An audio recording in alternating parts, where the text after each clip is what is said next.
Parce qu'on veut prendre le temps de décortiquer l'estimé qui a été annoncé hier, 8,4 milliards de dollars. Il y avait tellement de choses à dire hier, Louise, que là... Ça déborde un peu aujourd'hui.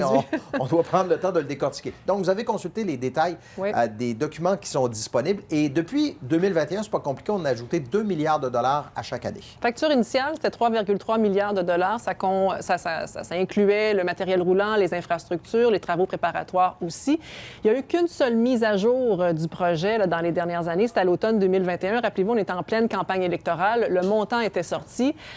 Et du côté du bureau de projet, on confirmait le 4 milliards. Puis on disait, bien, si en raison de l'inflation, on va essayer de contrôler ça.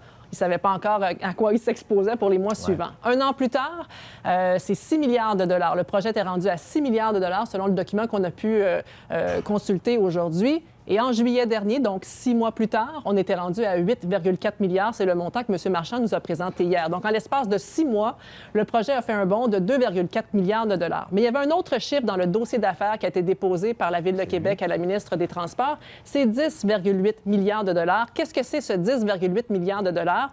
Bien, en fait, vous savez que la Ville était en discussion avec le consortium pour les infrastructures et à la vue de ces discussions-là, ils estimaient que le chiffre qui serait déposé à la toute fin du processus, ce serait 10,8 milliards de dollars, mais ça, c'était en juillet. Et quand on regarde plus, on a vu un tableau là, qui est passé, mais qui est allé un petit peu trop vite là, pour nous, là, mais quand on regarde seulement pour les infrastructures, on voit là aussi qu'il y a une courbe assez importante de la hausse des prix. La dernière estimation est à 7,6 milliards de dollars en juillet. Et M. Marchand nous a dit hier que 12 milliards là, pour le projet, c'était vraisemblable. Alors, qu'est-ce qui s'est passé entre juillet et le mois d'octobre? On ne le saura peut-être jamais. Mais rappelez-vous, dans les dernières semaines, derniers mois, M. Marchand a parlé de son plan B et ça visait directement le consortium pour lui dire, écoutez, ça ne sera pas barre ouvert. Là.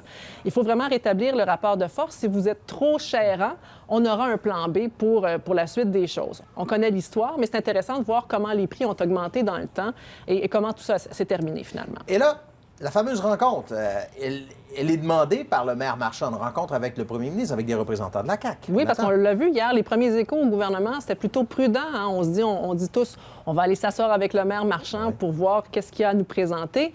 Et ce qui est important, c'est le juste prix. Rappelez-vous, le ministre responsable de la région avait dit que ça prend un juste prix. Alors, la question lui a été posée aujourd'hui à M. Julien. Est-ce que le prix qui est sur la table, 8,4 milliards de dollars, c'est le juste prix?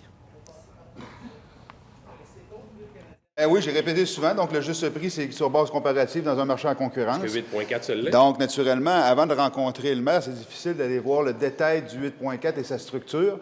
On va avoir des rencontres. On réitère qu'on est favorable à un réseau structurant. Maintenant, ayons les rencontres pour la suite des choses. Et cette fameuse rencontre, c'est pas cette semaine que ça va se passer, probablement plus la semaine prochaine. C'est une question d'agenda.